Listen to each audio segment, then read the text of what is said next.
This first portion of the Lab 4 is on how to measure current.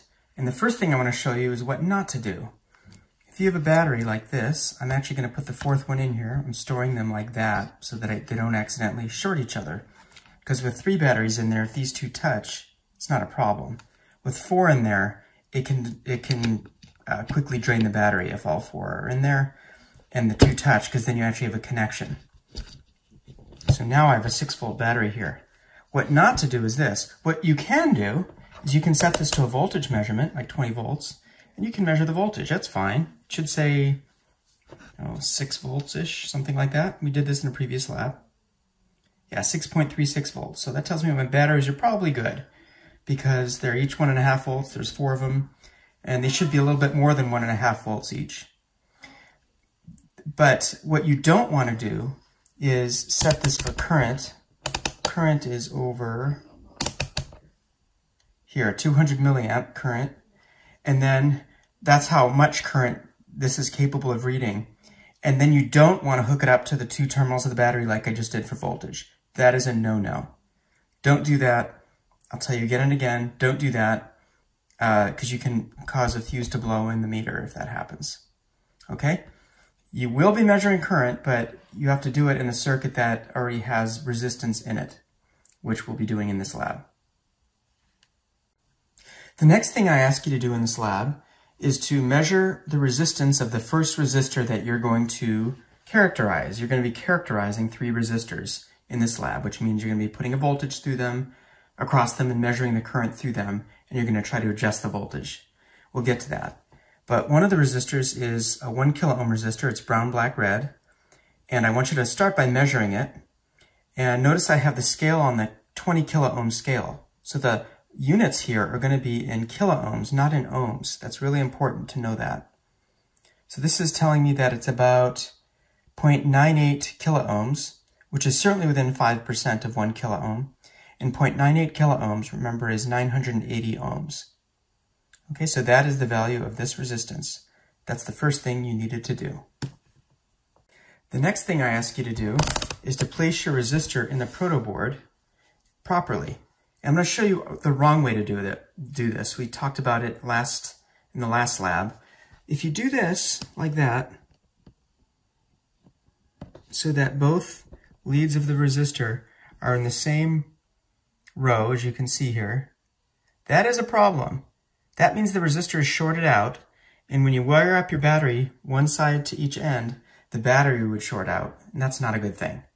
There's 2 ways that I'll suggest that you wire your resistor. One is so that one end is on one row here, and then the other one crosses the chasm over to here. So you can do it this way.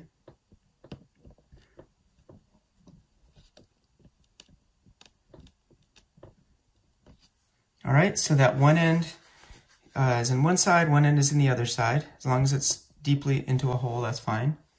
The other thing you can do is if you want to try wiring it like, it doesn't matter which size resistor I use, but another way you can wire the resistor is where one end is in one row up there and the other end is in another row down here.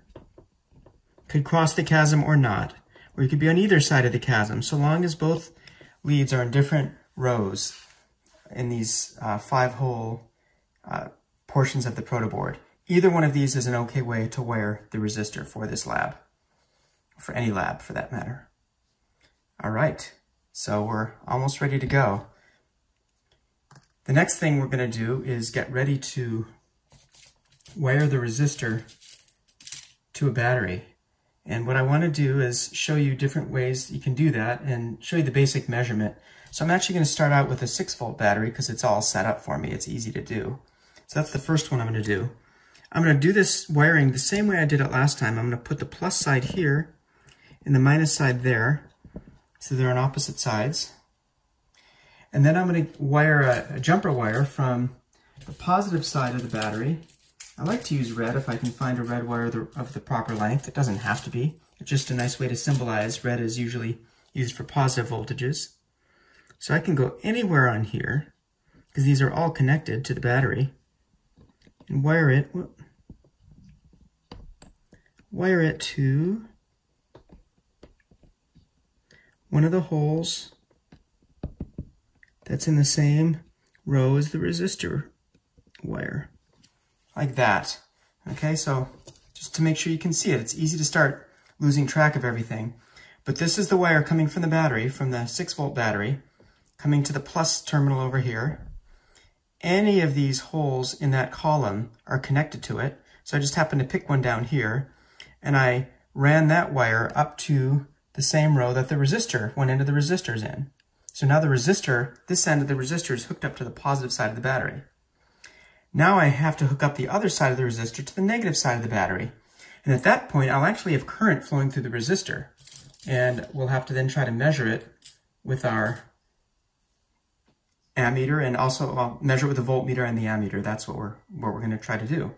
So I'm going to put a wire, a jumper wire, that's going to go from the same row that the resistor wire is in on this side. It's in, I think it's right next to it. You can see it right there. And I'm going to wire that to the negative side of the battery there. Now, if the resistor were an LED, and of course if this were plugged in, if the resistor were an LED, a light emitting diode, it would be glowing right now. But it's not. You can't even feel it getting warm because it's a pretty big resistor, 1000 ohms or 980 ohms. It's the smallest of the resistors I have, but it's still big enough that it's not going to produce enough heat for you to notice it, but it is actually producing some heat. It's dissipating power right now. We can figure out how much power it's dissipating, but let's start by measuring the voltage. So I'm going to bring the voltmeter here,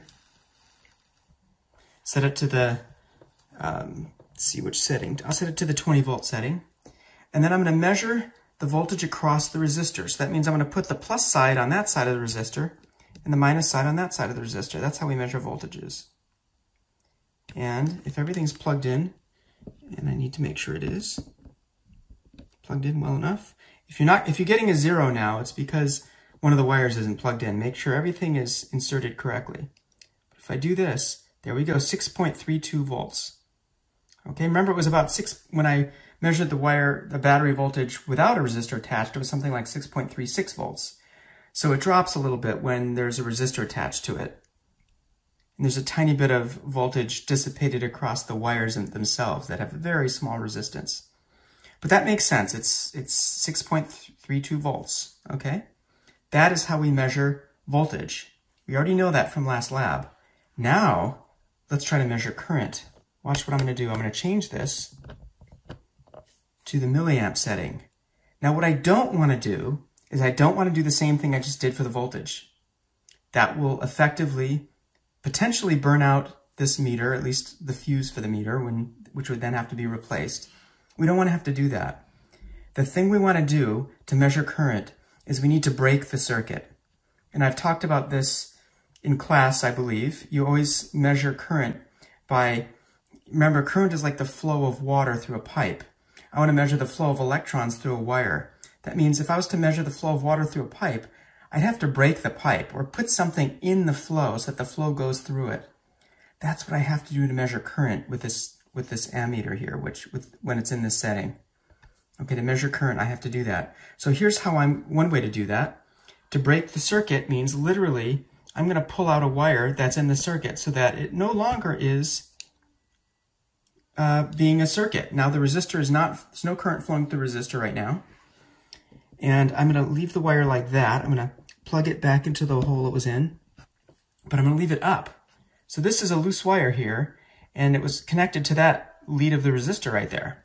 But what I'm going to do is I'm going to take the meter and I'm going to put one side of it there and one side of it there. And I should measure a current if everything is working the way I hope it is. Let me see if I can get a current to measure here.